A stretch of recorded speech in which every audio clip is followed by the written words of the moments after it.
It's showtime, folks. Another Monster Fam Live. Here we go. Happy Halloween. It's Chuco coming in live. We're going to be talking about Trick or Treat. I'm here with a few guests, and I think another one's going to on the way. But if you guys want to introduce yourselves, I'm sure they're familiar faces to the channel, but it's always good to introduce ourselves. Well, I'll go first. I'm Evan Landon. I do Villainous Cinema. So usually people call me Villainous Cinema or Evan Landon. So yeah, that's me. It's my brand, I suppose. But yeah, I do reviews off of cult classics, B movies, and VHS trash. And that's pretty much my all-time favorite thing to do. That's why I do it. This is Boba Fett. You know, aren't familiar. Nice don't watch the series. Absolutely. Just watch Empire. There you go. That's all you need. Just Empire Strikes Back. You're good. Yeah, that's really it. Absolutely. You can even skip Return into the Jedi. You can skip Jedi. Just skip it. Just skip it all the way around. And Mo's done. Hi guys, this is Mo, aka Mo Raven, aka Mo Dazzle. I am here for all of your Discord chatting needs on horror, on fun, on anything that tickles your fancy in scary movies. Give it to me. I'm here to review, I'm here to watch, and I'm here for the fun. We just share the experience. That's absolutely right?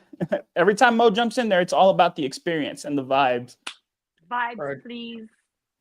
Vibes. No, absolutely.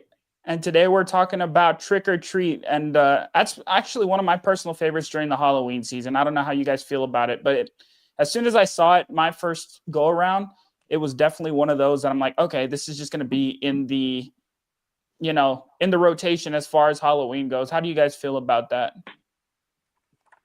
But yeah, this is one of my favorite movies of all time. Like I said before anyone was on here, I've had it on DVD. Yeah. I can't find a DVD case, which I was looking for, but I think I threw all those out when I moved. I just had all these folders, and I was like, let's just use that photo. Not selling it. You have to preserve it, though. You have to keep it all meshed together. No, I had to make room for all the VHS. That was, that was a lot more. I got like 1,500 VHS just in the other room. Wow. I'm a dork. No, there's something. Yeah, there's something magical about the VHSs. Absolutely. Yeah, it's just the sound, the whir of the tape. It gives you that good feeling. The previews beforehand, you don't see those really. That's right. Give me some DVD previews. Now this came out in 2007, 2008, wasn't it? So I'm pretty I think sure this is when they stopped making the VHS. I still have a VHS. I got another VHS player in case that one breaks down, but they just stopped making those things. Yep. This I saw it in the theater. It's an outdated format. I read it in a magazine too, Trick or Treat. So that one, if it could have been on VHS, wouldn't it have given it so much more grittiness to the whole anthology of it all? Because it's an anthology. Absolutely. But it pieces it all together instead of just giving you separate parts of a story. It's absolutely it's a story together instead of one installment, two that have nothing to do with each other. So it makes it you get all the Easter egg fun in a movie for the nostalgia, but in a new way to do an anthology. So I really love this movie too. Absolutely. It's got kind of like the style, like the Pulp Fiction style to a Halloween movie, which is something that you don't really see people attempt that often. And when they do attempt it, you always feel like, oh, they're trying to, they're doing a rip-off. They're trying a little too hard. It doesn't work. And for me, at least, Trick or Treat does it perfectly. It's just enough for you to keep all the stories together, but separate enough where you can enjoy each of the little individual stories on its own. Personally, I really enjoy all of them. I don't even know if there's a part where it dips for me, honestly. Really? I guess they have certain bridge characters. Yeah. But other than that, it flows pretty well for me. I don't know, how do you guys feel about the flow of it? Because there's certain anthology movies where there's always a lull or anything, but it's a pretty brisk runtime. I think it's only 80 minutes. It's not even the full 90-minute mark, so it's pretty quick. There's not a lot of fat on the meat or anything like that. It's pretty lean. It's pretty lean. But it doesn't, like you said, it doesn't. It's not so fast paced that you're missing stuff. Absolutely. Yeah, absolutely. How do you feel about it? I think like the way that when I first saw it, it was I thought it was remarkable the first time I saw it, and I still do today. So it's easily one of the most rewatchable ones you can, and that scores high points with me. It's like if I can go back and watch it a second, third time, I'm like, and still be interested in it. That's a huge thing. So like whenever I'm watching like an anthology one, sometimes like in Creepshow or something like that, or Tales from the Dark Side or something, there's a story in there that just doesn't click with you, and you're just like, I'm not gonna throw it out, And like Creepshow 2, it's like I don't like the one with the wooden Indian and George Kennedy, but I really like the one where the dude in the Speedo gets his leg broken from the raft, like fucking that raft. Yeah, it just like it sucks him in, like all those guys. horrible, but that's just the one. But yeah, it's like some of them click with people, some of them don't. This thing clicks all the way around. And for me, what I really liked was how it was done so stylized. It was like kind of like a comic book where it was like, Tales from the Crypt or Creepshow or whatever, where it started off like that. And that was this mindset, Doughty, Mike Doughty, I think he's the one that did it. And he I used to think he was the lead singer from Soul Coughing, but it's a different guy. It's different Mike Doughty. But the way he saw it, like I know that he saw it like that in his head, and he was able to put it like that so that it came together like a whole story just coalesced. And there's certain anthology series that try to do that, not as well. Like VHS, they try to do the same thing where they bookend it, and it kind of like creates this whole entire like theme throughout. And that's what I think that they're trying to do. But they're trying to do it in the same way that he did it, and that was just magnificent how he was able to put it together. So yeah, like it's one of my favorite anthology series. That's where you should start, like with those. Yeah. And you brought up an interesting point though, as far as like anthologies go, having that underlying story. I think it's kind of important for this film in particular that really the only I guess linear thing that's going on is it's all Halloween. This is literally all about the Halloween holiday. Doesn't matter what story is going on, it's literally just that is the centerpiece. And I think that's what makes it one of those must watches for the Halloween season for your rotation. There's not a lot, I guess, of give as far as each story being intertwined, other than you have a couple of characters up in somebody else's story. Like Mo was mentioning, but I do like that the essence of the film itself is truly about it being on Halloween and about and how different people are going to approach it. I think we have, how many stories is it? You've got the werewolves, you've got the principal, you've got the kids, the little kid, and then you have the hermit. You got the hermit, right? So that's the 4, and each one has somebody from each other's stories, and I really enjoy it.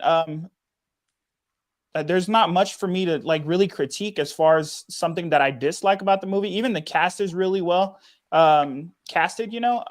There's a lot of actors where you're like, oh, I recognize them, but they're just unrecognizable enough to where they blend into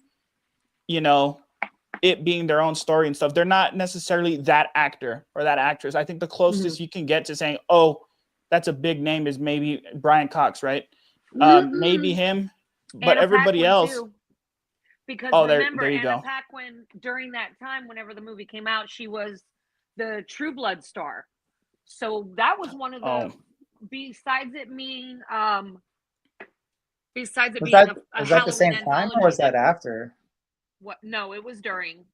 Oh, during? Okay. Yeah, it was during, because True Blood went on for 6 or 7 seasons, and this was in the very beginning of that series becoming popular. So to put her as a werewolf, knowing that she's in a vampire series, was kind of like, they got Anna Paquin. And I knew that because I was an avid reader of Fangoria magazine back then, and I could get it on the stand. So I read articles about Trick or Treat before it even came out. And in several different articles, it would mention Anna Paquin, and it would mention, oh yeah, her notoriety on True Blood is going to make the film, more a wider audience to delve in the world of horror light, because regardless if it's a horror movie, but it's not so gut punching that it makes you want to think. It's having fun. Like, you see that town in Ohio that they're in, and everybody dressing up, and everybody's got pumpkins, and there's a big party going on. Like, you want to be in that world. You wouldn't mind being in that Absolutely. world. It definitely sucks you in. Well, that was exactly what I was. Well, I was gonna say that too. Is that if this was like one of those like if it was a comic book or like a graphic novel, like it's like kind of prepared in that sort of way. Yeah. If it was like that, you could just name whatever the fucking name of that town is, which they don't say, which is actually pretty awesome. But whatever you name, if you just name, because everything's happening in that town, and it's like just this really fucking small town. Apparently, there's not like a couple of streets, and there's like a gorge. And this is where like I was like thinking to myself, I'm like, this is fucking one happening parade for that small town. Like, you got people passed out drunk like it's Mardi Gras. Absolutely. Absolutely. Well, people making out in fucking alleyways, getting slammed, getting. Yeah. Well, you guys both bring up everyone knows interesting about points. The kids that died. Oh yeah, it's like an old tale. And they're just like okay with the bus driver being don't worry about him. Just knock on his door. He's fine. Yeah, he killed a bunch of kids. But they don't. I don't think they know about the bus driver. I don't think they know about the bus driver either, though. Yeah, I don't think they know about the bus driver. I think it's one of those things where it's a legend. Parents paid him to drive it off into off the cliff. Right, but they don't know what happened to the bus driver. During the story, the little girl says nobody knows what happened to the bus driver after they drove off the cliff. So they don't know that he made it. Oh, okay. Well, but you both bring up interesting points as far as like the design goes too, because I even had somebody, I was watching it, I don't know if it was last year or maybe it was this year. And it was a first time watch for them. And they were like, oh, so is this a kid's movie? I'm like, no, it's definitely not a kid's movie for sure. You learn that pretty quick too. Because the vibes they gave off are definitely like, oh, this is going to be a friendlier kind of horror movie at first, right? But then just that interaction between the couple is quick to let you know, wait, no, this is still a horror movie. We're still going to kind of sneak some of this stuff in there. But it's friendly enough to where if you're kind of like just a little skittish about horror movies, you can definitely be introduced to horror with this one just because it's a little bit tamer. I mean, in comparison to some of the stuff we watch in as a group. Absolutely. So, I guess in thinking about that though, what do you think this movie owes a lot of its success to? Because I think, for one, storytelling is great, right? Each of the stories is fun, and I guess we could talk about what our favorite story is in the movie. But I know we all know the star, even though he barely has any screen time. Until the last story is Sam. And I think a lot of the allure of him is just how friendly he looks and then how menacing he really is just being that friendly looking. So I don't know if you guys can speak to what you guys think Trick or Treat owes its success to. Well, I mean, if you're gonna say, I mean, Sam is the forefront. Yeah, in the face. Sam is like a Halloween icon right now. Like if you go into any Spirit Halloween store, you're gonna see Sam. They're gonna see at least like some sort of Sam shit. I don't just like. I'm not sure exactly how it did as far as box office goes, but I know it probably wasn't like a huge deal. No, I think it's a cult following, but that's where for sure. Yeah, cult it's following definitely for sure. that. And well, what's really cool about it though is that it's one of those movies that doesn't it doesn't take itself so seriously that it misses the point. You know what I mean? like it makes itself just campy enough to where it keeps you invested in the story. And what's really cool, and it's just like it starts off with that, it's like, oh, this is gonna be like some rated R shit, whatever. And at the same time, when you go back to it, you're like, it's kind of tame if you think about like a lot of Really movies is. that are coming out or even that came out beforehand. So I think going back to what you said about if it was a what does it owe what does it owe to? And that would have to be like any anthology series before that, like the Creep Show or Tales from the Crypt or anything like that.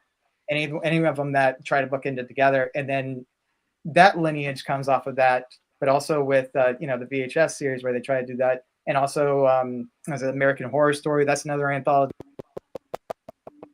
where you have like things where it's just like it picks up where the other one picked up, where other one left off, but also it owes everything a lot to the mythos of Samoa. I think that's how you say it. How Samhain, people say Samhain, but Samoa, something like that. And and looking.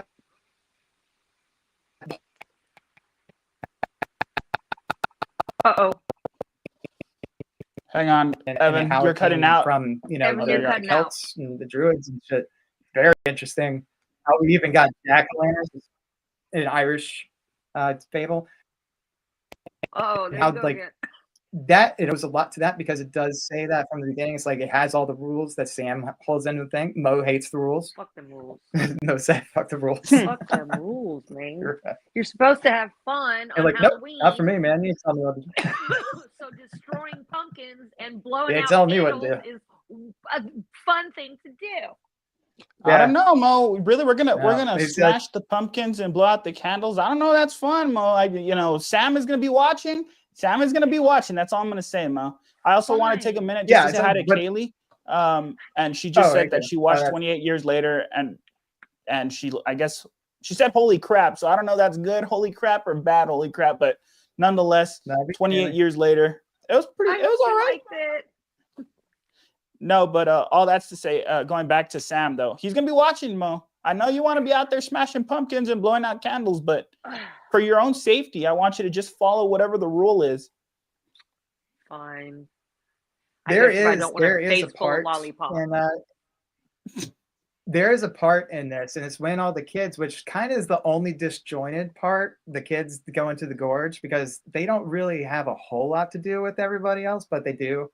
Later on, who come back and they kind of tell you about the bus driver. It's kind of his story, I think, in a lot of ways.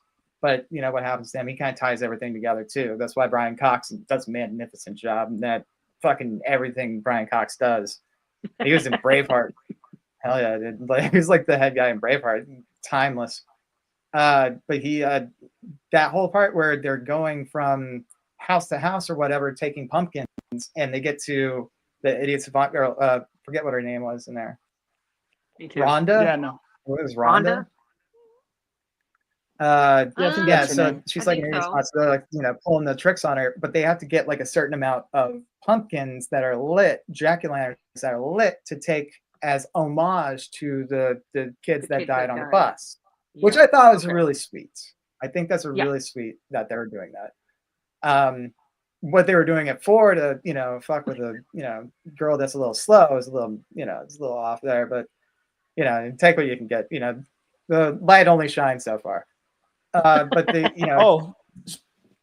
but no, they said when they were walking up, they were like, no, we were supposed to get like a lot more in the carriage. We only got like 3 or something before they get to her house, and she has got like a bunch like hanging off of like fishing line and stuff. But where the kid even says, it's like, nah, like someone like smashed a whole bunch of them up the street. And I was like, oh, let's see what happened to them. Yeah. Maybe that's what too is. Speaking on that, it's this one, the sequel. I don't know. Well, I guess since we're talking about them, as far as each of the stories go, which one is your favorite? I guess we said we had 4 of them, right? So what would you guys say is your favorite of the stories told in the movie? I think, again, just to rehash, we have the wolves, we've got the bus driver, we've got the children, and we've got the... Well, it starts with the principal. It starts with the principal. Yeah. which he's some serial killer.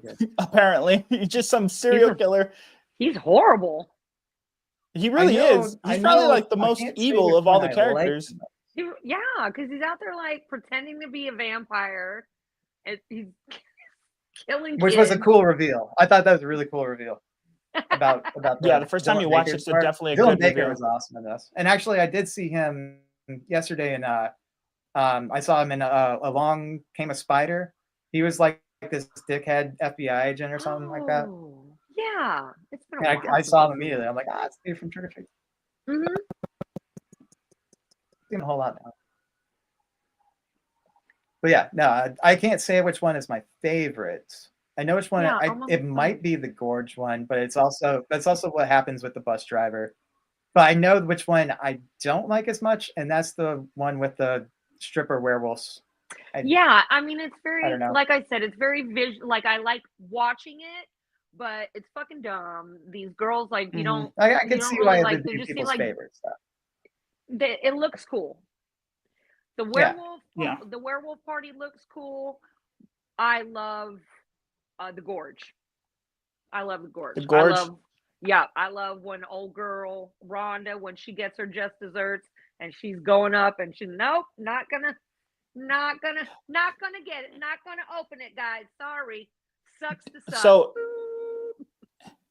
So speaking of the Gorge, though, do you think this is something I've always wondered? Do you think she knows? No, do you think she knows that those are actual kids, or do you think she thinks it's still a prank and she's going nuts? No, she knows. No, she knows. She knew the whole time. I can say. Tell by the look on her face, she knew the whole time.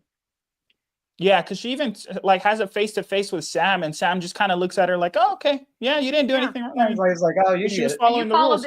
You follow the rules. You can go. How's she know? How you can live about following the rules? You get a pass." No, yeah, that's one of those things. I wondered about it every single year.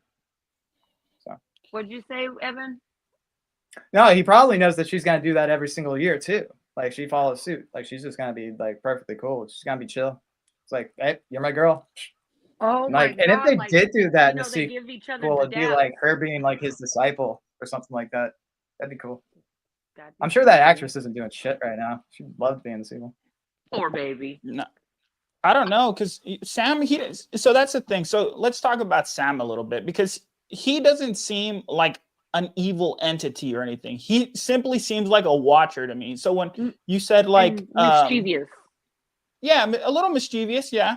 But I think even then it's kind of more like he's an observer, you know. Mm-hmm. So as far as like people like being his disciple or his follower or something like that, maybe no legends of him or anything like that. But to me, he seems more of just like, okay, I think part of the reason there is no sequel as of yet, even though they say they're developing one and stuff, is just it's hard to kind of capitalize off of that. Like, oh, I wonder what Sam is like. You know, I wonder what his lore is, anything like that, without polluting it any. It's just him just walking around and making sure everybody's doing what they're supposed to be doing for Halloween, just on Halloween.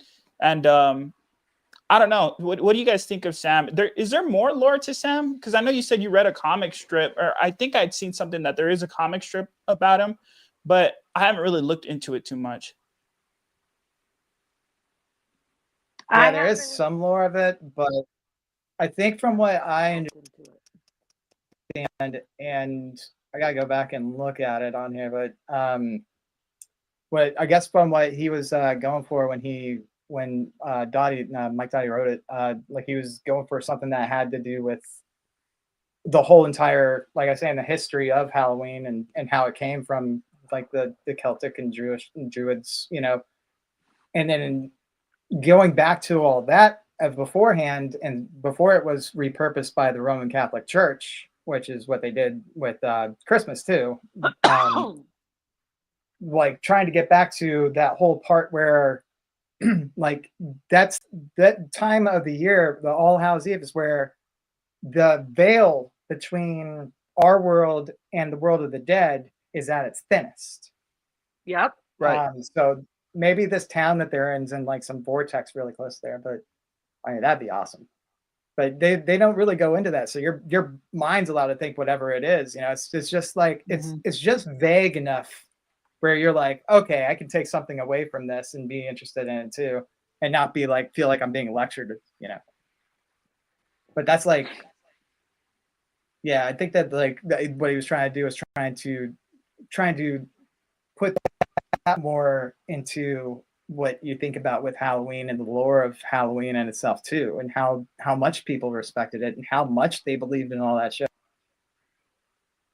You know, like that was like a huge deal. And they would say the whole thing with the trick or treat or whatever would be to go to people's houses and get like handouts for food, the lesser fortunate. Mm-hmm. And that was so that they could appease them. And you know, the jack-o'-lanterns was to keep the old Jack away, who Jack was a spirit that couldn't get back. He couldn't get into hell. He couldn't get into heaven because he was a fucking piece of shit. But he's like a trickster, and he tricks he tricks the devil like a bunch of times, and then he dies. And and the devil says, "I can't take you. I'm not taking you." So he has to wander the earth, and then the only way to kind of keep him away, Jack or whatever, because he becomes a vengeful spirit, is to put little lanterns in something, you know, so you can carry lanterns. What I call jack-o'-lantern. And he and they used to do them in apples before, just so it's easier to do it in squash. So that's how that whole thing came from. Wow. It's kind of very like Faustian kind of tale, but that's like that's a tale from the Celts, and that's, you know, going back to that whole thing. I believe that's what he was trying to get back to, is that whole thing before it was like, oh, you know, give you a bunch of candy and, you know, kids run off. It's become like its own thing. And it's all around the world too. But Dia de los Muertos in Mexico, that's a thing, and that's like the same day, but they celebrate their dead, which is weird. They want that veil to be thinner so that they can celebrate. That's why you see them all painted up, skulls all painted up, sugar skulls they call them. Right. And like they celebrate it, like where like, oh, we get to, you know, say, hey, what's up to our ancestors, instead of being like, I'm scared. You know, they're like, yeah. So it's like that all right. It's all different around the world. The Japanese even celebrate it, but they just cosplay. This is, you know, which is cool. They just take aspects of our culture and use it. I'm like, yeah, right on. Take a week, dress up like a robot. Yeah.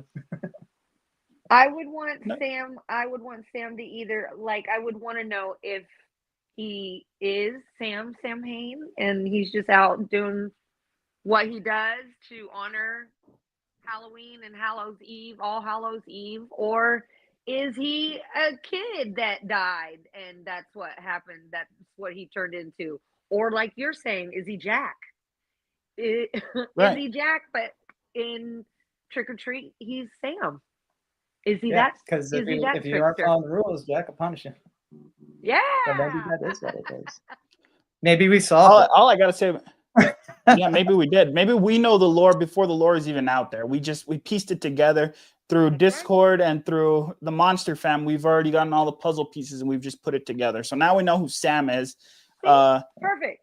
I'll put it in Wikipedia. One of the yeah, no, just edit Wikipedia. Just it's really all what's your source? Trust me, bro. Source, trust me, bro. It's fine. No, we figured it out. We got it. We know exactly what it's all about. Don't worry about it. We went down the rabbit hole. We know exactly what it is. No, I think I don't know. I can't confirm it because I don't know where I remember seeing it. So this is definitely a trust me, bro source. But I think I heard too that the kid in the beginning of the movie watching the werewolves pick out their costumes, that's the kid that plays Sam the rest of the movie. Apparently, I think so. I don't know where I saw that, and I want to confirm it. I don't want to put a fake pop culture news out there. Yeah, but I think that the kid that's like watching them pick out their costumes and stuff is the one that plays Sam the rest of the movie, which I thought was a fun fact. But I don't know if it's correct now, so I don't know. Yeah. So now I don't know if it's just a fun fact or just a Chucoism that I just saw somewhere. I'll put that in Wikipedia too. Yeah, the little kid. Now, motherfucker. If you, yeah, exactly. Source Chuco's Powerhouse Cinema just said that once on a live stream. But love it. Yeah, no, I think I'll cite the resource. Is this video? There you go. Exactly. This video, just tag it. Just put the link in there. Where'd you get your information from? Oh, we got a link. Yeah, exactly. No, but I think all in all, Trick or Treat just has a lot of heart to it. It's fun. I think, save a couple of parts, especially like the werewolf transformation and like that couple, because I think she sends him to his room. We all know what happens in his room, but they show stuff on the TV, right? I might have missed it. Whenever she sends him off and she starts like blowing out the candles and stuff and taking down the decorations, she tells him to go put on a tape, right? Yeah. And Okay. That's right. Yeah. And then, that's what I said. Yeah, then he just falls asleep watching that for like Night of the Living Dead or some shit. Who does that? Yeah. He falls asleep for like some I don't know. He can't even make it. He can't even unbuckle his pants. He just falls asleep. He just passes out. Yeah, no. Yeah. No, but save those couple of parts. I think it's right pretty before clean, that. right? So he must have got fucking taken a bunch of whippets or something as soon as he got up the stairs, because he was perfectly, like. Then as soon as he hits the bed, Fatigue hits you quick though. Fatigue hits you quick. He was out on the parade. Well, that's true. Everyone was fucking drunk at that parade, man. That shit was like Mardi Gras. It was. That was the best Halloween for a parade small I've town, ever man. seen. That was a fucking happening spot. It's like Bourbon Street. But what were you saying, Mo? About it? You think it was a red herring because of what now? I think it was a red herring to, if no one knew anything about the movie at all, to see a movie called Trick or Treat start with your basic bitch and your basic jock guy after Halloween. The party's over. They're taking all their shit down. They're watching some weirdo movies after Halloween fun. Like what? And she's outside taking down decorations. I mean, it really does confuse. Like, what the fuck is going on? What is happening here? I thought this was supposed to be a Halloween movie. And you get a dead girl in the end of the first segment that has this couple had nothing to do with nothing for the next good segment of the fodder. Movie. Yeah. No, yeah, they're absolutely. Just to make you think that, okay, maybe it's going to be like, kids dying at a party, or maybe it's a serial killer that's dressed up like somebody for Halloween. No, none of that. Nope, they're not in it. No, and it's speaking of them though. Who starts taking down their, unless it's something that's going to get, that isn't nailed down or nobody staked down or something, like who's taking down their decorations on the night of Halloween? It's like, there's still kids walking around. She was like, yeah, I'm going to start taking this stuff down now. I was really, but why? Who does that? Aren't you drunk?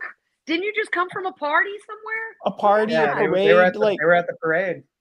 Oh, they were at the parade. That's right. And she's just she's like, oh, I don't know why you have to celebrate Halloween. It's not like it's it's not Hanukkah. So that's what she said. He's like, you're supposed to keep it up for 12 days. And she's like, it's not Hanukkah. I'm like, God, so happy that was said. Within earshot of Sam. Although it was kind of rough, which was a big no. It was a rough way to go. Halloween Karen. Yeah, no wonder she got it. No Halloween Karen, you can't. No, you're not going to do it that. And I just looked it up. You are right, Chico, about Quinn Lord. You did play both of them. That was the kid's name. Oh, so it already is in Wikipedia. That we can leave that one out. Right on. She built different. I knew it. I didn't even have to research it. It's a trust me, bro resource. Wikipedia. Trust me, bro. Yeah. Yeah, he won the Young Artist Award for it. So. No kidding. Yep, and he also won for his lead in Imaginarium, which I never saw. But he has a recurring role in The Man in the High Castle. That's what he's known for. Yeah. So he's got a pretty good. Nice. Good for him. Good for him. So Things We Lost in the Fire, he was in that. That was a really good one. Deck the Halls. Shit, he's been a lot. Deck the Halls. Supernatural. He's Stargate. Oh, everybody was in the L Word. I've been in a lot of shit. Dude, I started trying to watch Supernatural. I've started it, and then I'll kind of like leave it for a few months, and then I'll come back to it. It seems like the show I'd watch right now. It's just the only thing is when you binge something like Supernatural, I know what the formula is now. You know what I mean? So like until something weird happens, it's the same thing. I'm like, Yeah, and I'm trying to hold on to like the core story, right? I'm trying to hold on to the core story, but it's so. How many seasons is it? It's always changing. It's it like changes every season. Double digits. It's like at least like 19, they were only 20 supposed to, seasons, they were only something supposed like to have that. 5. What? They're only supposed to have 5, so that's like the only ones that I really do. And I usually just like, because I'm a fucking weirdo, and like I just tape them with the commercials because I like having commercials in between my shit. I don't know. So I'll go back. They'll have like like I'll tape them and it'll be like the same one, like the monster one that they did, monster movie that was from like the 3rd season. That's a fun one to watch because it's all in black and white. But and it's like whatever, like a changeling. It's like a shapeshifter, and he's just trying to be every like universal monster. It's really it's a fun one. But yeah, I like to watch it with like the commercials. Like I taped it like 2 years ago, so I'm seeing like who's gonna win the Stanley Cup this in 2023. Like, I do like those little time capsule nuggets. You're right. Sometimes I'll go back and I'll watch something like on DVD or something like that. It's like, oh, coming soon to own on DVD and video, and it's like some movie that's like been out for like almost a decade now, and it's like, wow, it's been a while, huh? I like going back and watching some of those like early 2000s movie, and then you're like, coming summer, it's like Chicken Little. I was like, what? Okay, you know. I found one of my old magazines from 2004, and I was looking at the movie ads, and it was a lot of DVD stuff, a lot of websites to go look at, not talking about streaming or anything, no ads for streaming. It was it's cool to look at that kind of stuff. Well, that's the other part too, is that with all like the streaming shit, like we're not gonna get like, unless you're sitting there taping the ads in between, you're not gonna have that sort of nostalgia. Be like, oh well, yeah, I remember this commercial used to come on all the time. No one's taping that. You're only gonna get to see like exactly what they want. That's how they're doing it now. Like even I was watching this what movie was I watching? But it was like something where they remastered. It wasn't Teenage Mutant Ninja Turtles, but it was like one of those where they had the Twin Towers in the background. Oh, and it was like a really like, yeah. I think it's Spider-Man. Yeah. But there was the original Spider-Man. But there was like another one too where they just went out and digitally erased the Twin Towers, and I just never understood that. You know, I'm like, don't do that. Yeah, don't. Yeah, why would you do that? Like that makes it seem like during that time, then they weren't there. Like it doesn't compute for me. And like it's like, why would you go and edit that shit out?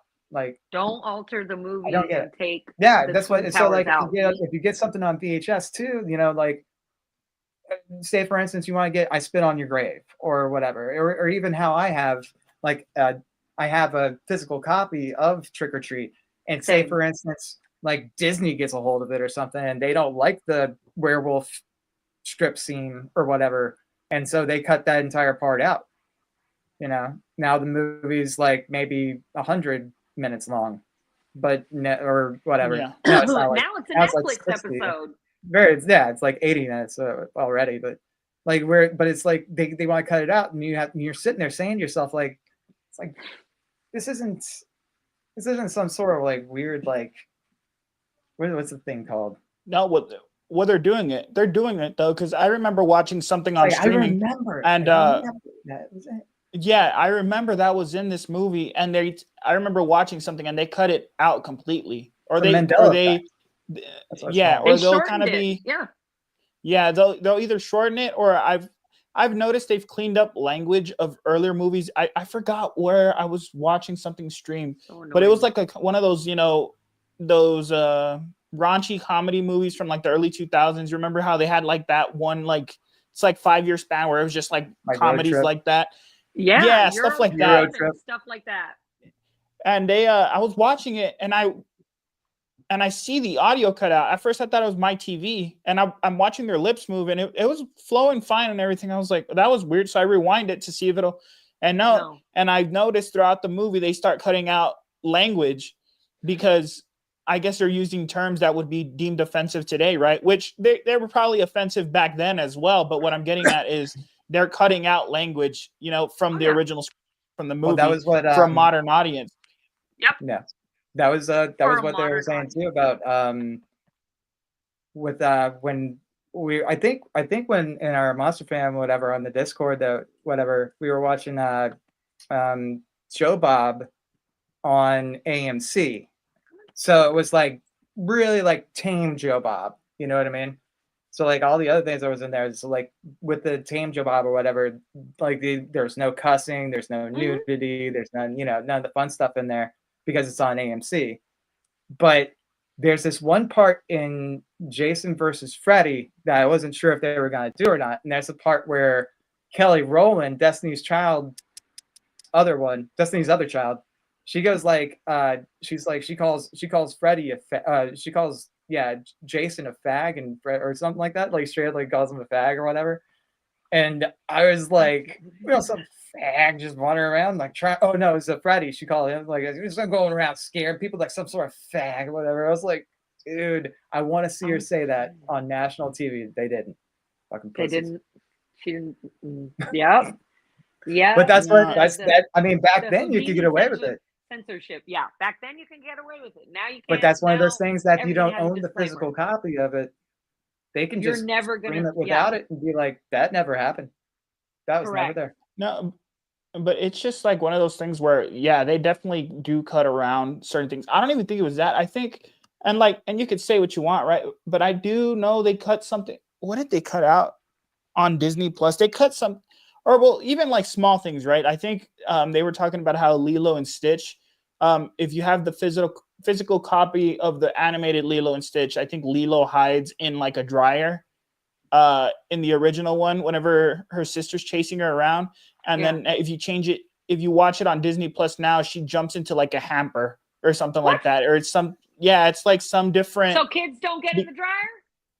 Absolutely. Right. Which makes, I get it. I get the responsibility in that, right? Oh, yeah.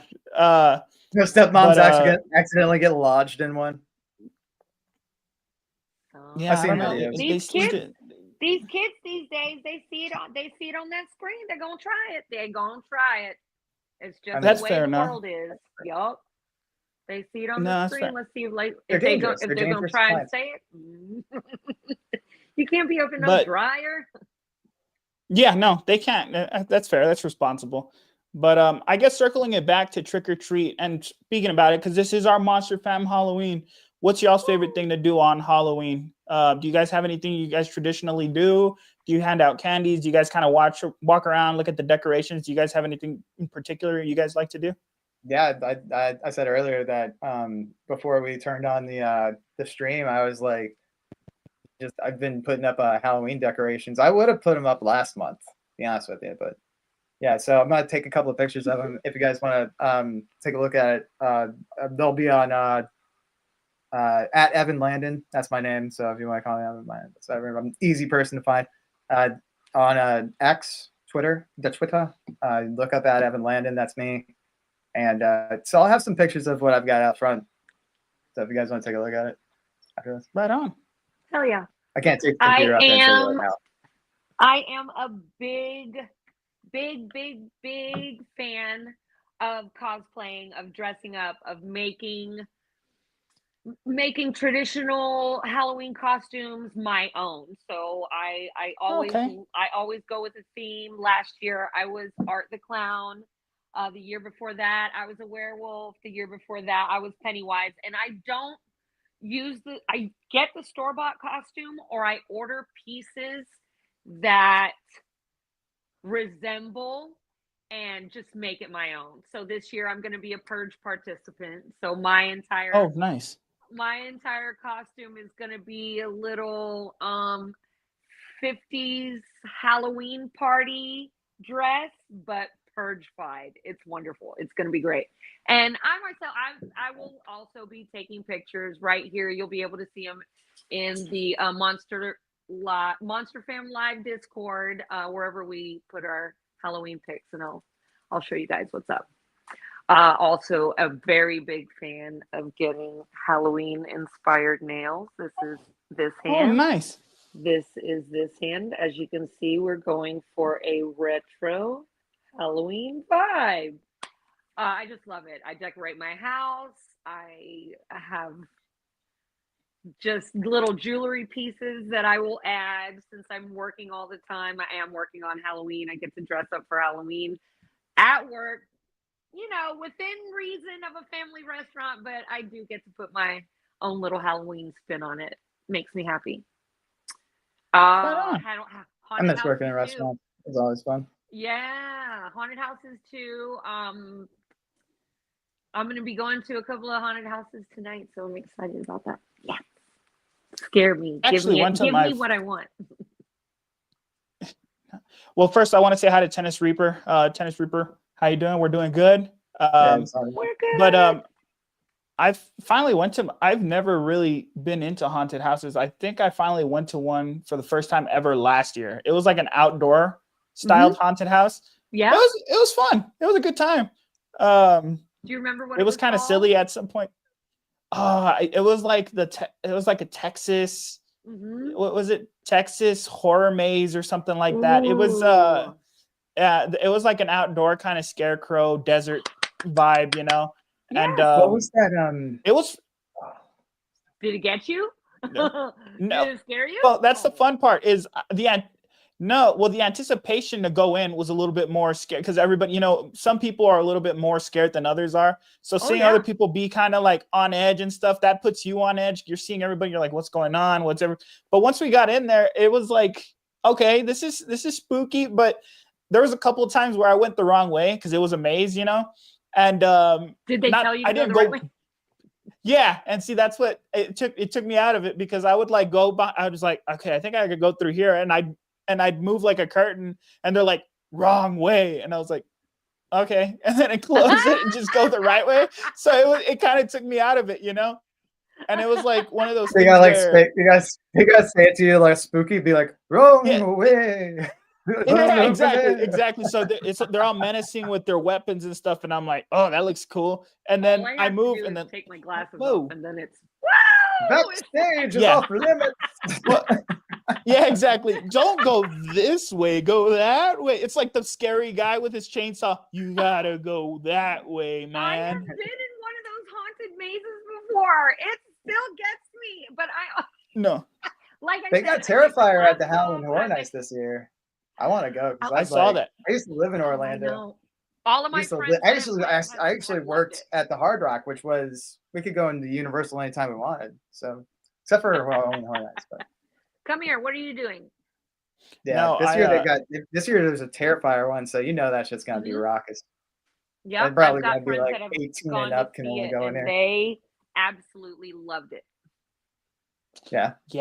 I heard it's just like different fragments of the movie, right? So it's all three movies. They just put everything in there. So that would have been cool. But no, this one, I think the only thing that jump scares because they're all crouched behind something on the ground. They're like, whoa, and I'm like, whoa. And then I would tell them, I was like, that was a good one. You got me. And then I'd walk. But like anything that was like a long corridor, and I saw somebody standing there and start sprinting at me, I was like, well, they're not gonna run into me, So. He's gonna have to pull up. That's assault, so brother. And so he would stop in front of me, and I was like, "That was cool." And then the only thing is, I think like their big finale was like a chainsaw, and he turned on his chainsaw. There's always a chainsaw at the end. Yeah, right. So I heard the chainsaw though going into like before we start the haunted house, I would hear them with the chainsaw. You have to understand the magic. Oh, yeah, I know, but I was, since I was on edge, I was analyzing everything, Mo. I was looking around like, all right, I'm like, all right, we got to be ready to, ready.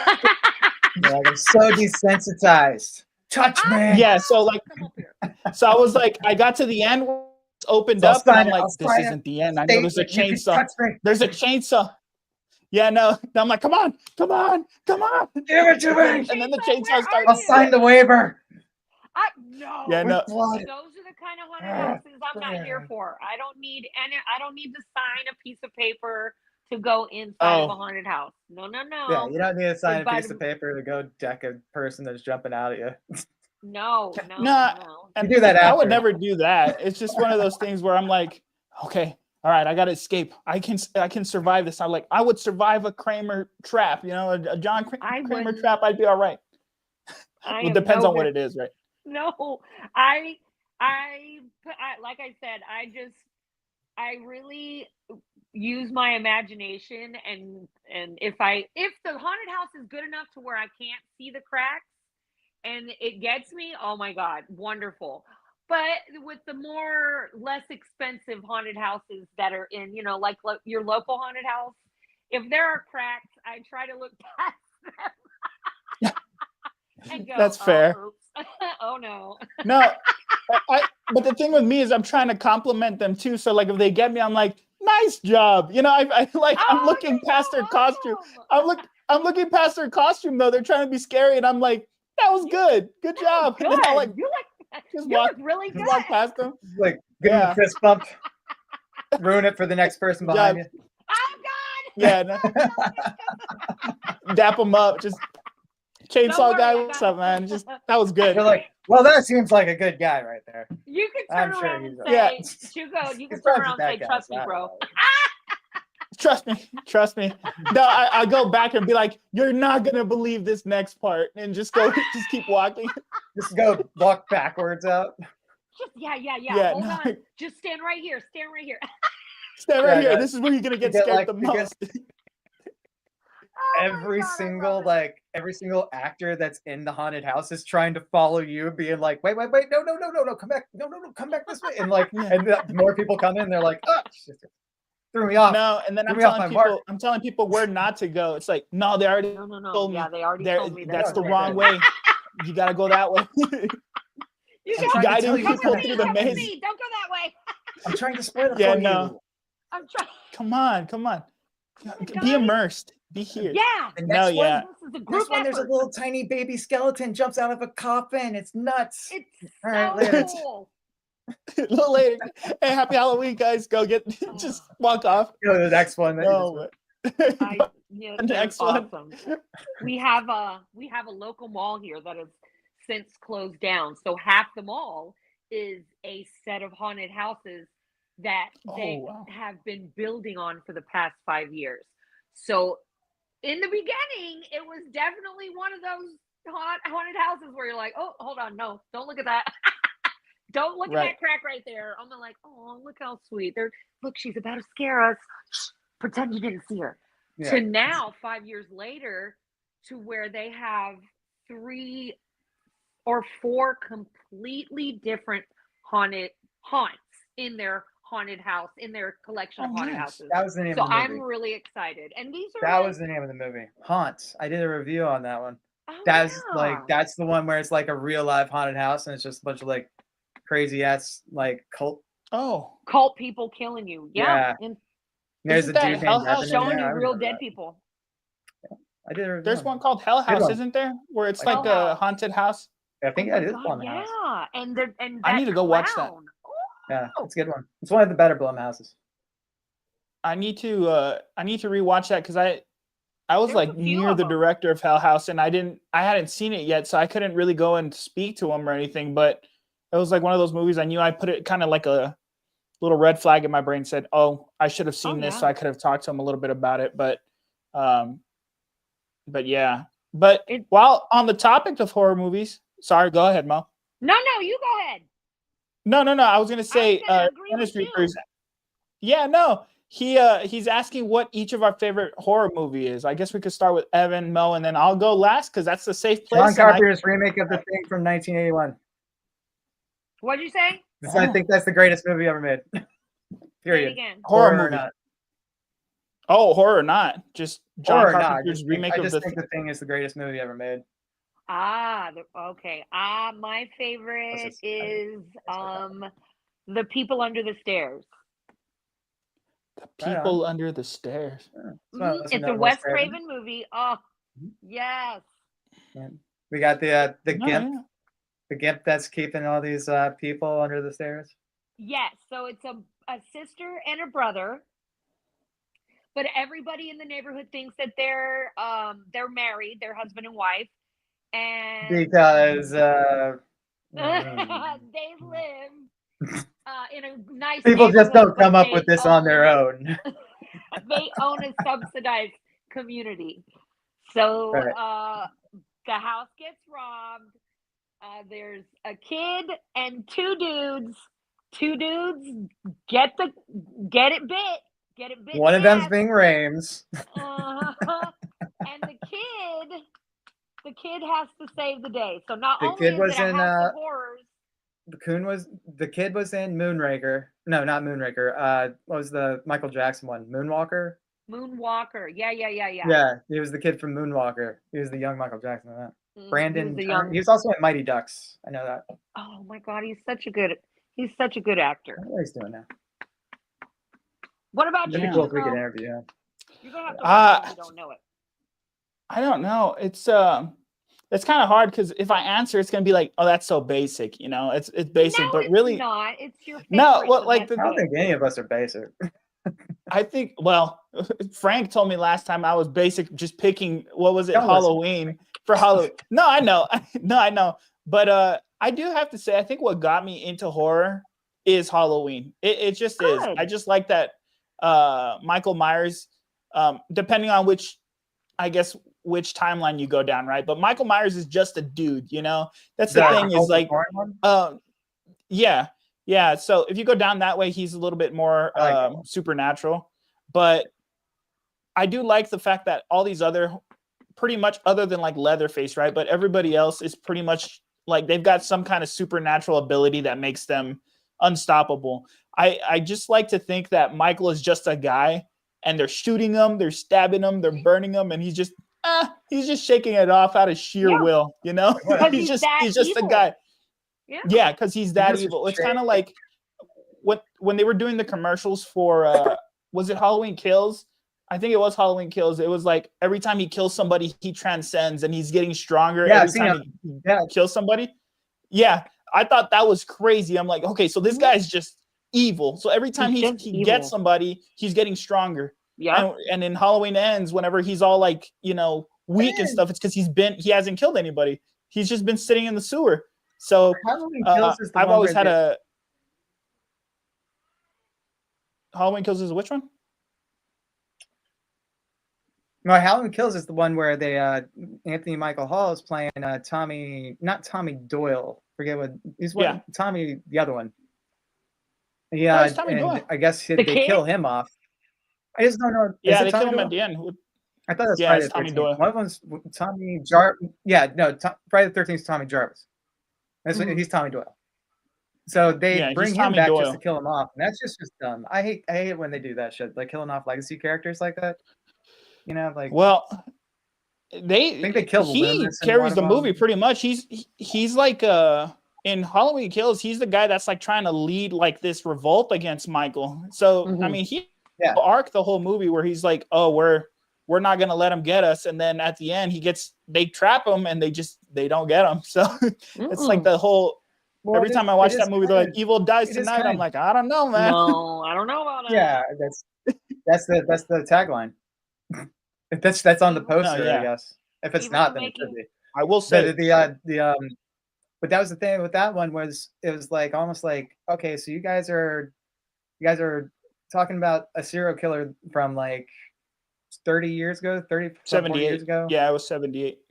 And I think they bring that up in one of them too, where there's like a kid that's like, dude, there's like school shootings all the time and blah blah blah, and then everyone's talking about something that happened like 30, 40 years ago. He killed a couple people.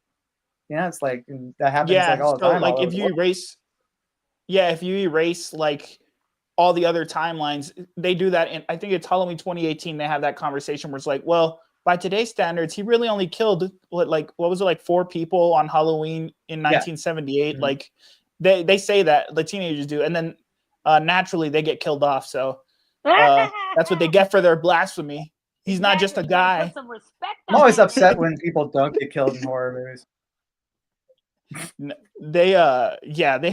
There's some people that you're just like, why? Go. But bye-bye. Yeah. But also, if I have to give a little bit more of a different answer, I do have to say, and this is a little bit more recency bias, I do like not so much, I guess, the content, which Terrifier is still great, right? The content, as far as like a schlocky horror movie goes, as far as what it means for horror, I think it's decent. But like just the way it sprung into the mainstream, you know, the way it sprung into the mainstream from being like from coming from, you know, from pretty much nothing. I think that's really impressive. So I've always been a Terrifier fan just because of how it sprung into the mainstream. You know, the story of that. We're not going to get into a whole Terrifier discussion because I could go on forever about that. I do want to do that at some point. Just have a talk about Terrifier. Most of it, absolutely, I would love it. And I was like, that's become an iconic character right there. Yeah, that's probably the only iconic character of the past couple of decades that's stuck. It was was one of my favorite cosplays to do. Like I was so happy to be Art the Clown last year. I did. Oh, and I'm gonna tell you something. I met most of the cast.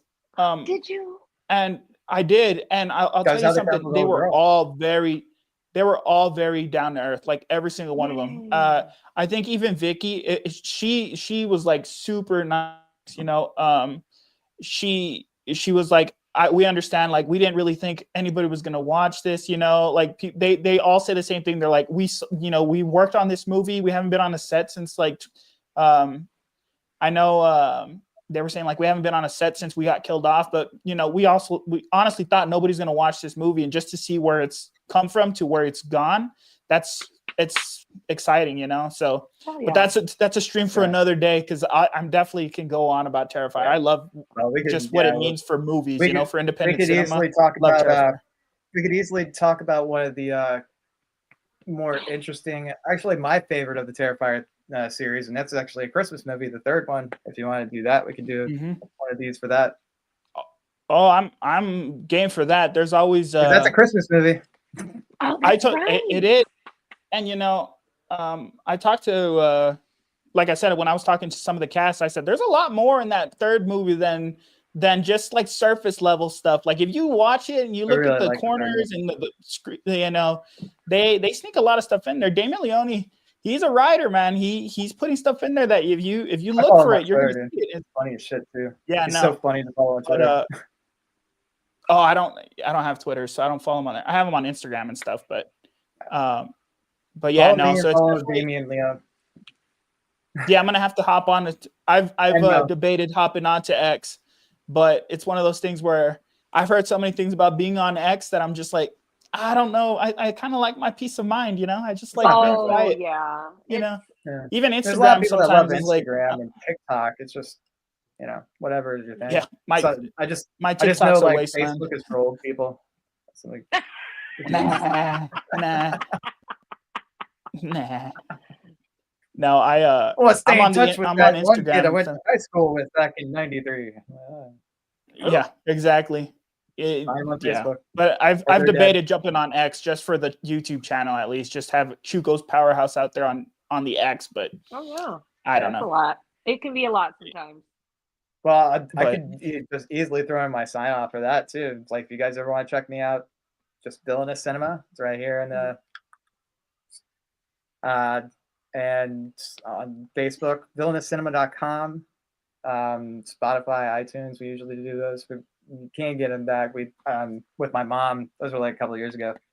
And then X at Evan Landon. That's pretty much it's pretty much where you can find me. I'm not a hard person to find. I'm really not. Where can we find you, Mo? What are you gonna promote? I am here to promote happiness and friendship and good talks and fun movies. I'm always around Discord, multiple places, but mainly right here is home in Monster Fam. So come by, say hi.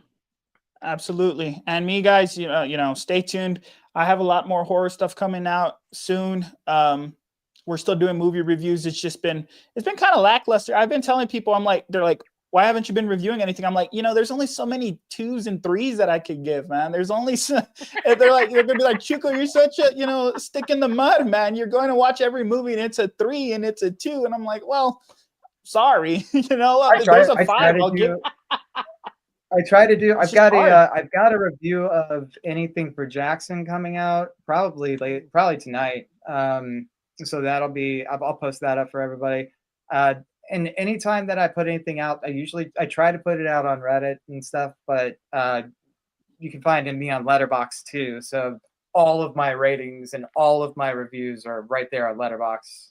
There's like 200 something reviews on there now. So, and I just Tennis Ripper just gave me a great idea. Yeah, I'm gonna ask somebody what is like the worst movie ever, and I'm gonna go and then I could tear into it because I love tearing into movies too. But the thing is, I try to be nice. I'm like, there's merit to this. Like if we watch this, there's somebody got their movie out. Watch a full moon. Watch a full moon movie. Full moon. Will do. Look it up. There's one movie that I think that you should watch then. If that's something you haven't. Well, don't put it on blast here. You could tell me. No, don't put it on blast here. We'll talk about it. That way we don't. Yeah, that way I don't put it on blast because we don't know. It might be good. It probably. I mean, if you're saying no, then it might not be. But don't put it on blast. At any rate, guys. No, not yet. We'll put it on blast later. I was watching it, and I loved watching every single second of that horrible piece of shit that I was watching. But I won't put it on blast. No, absolutely. Well, guys, I want to tell everybody that's watching, thank you for watching. Happy Halloween. Be looking out for our next Monster Fam Live. I may be the host again. I may not be. We don't know. But it'll happen. It'll happen.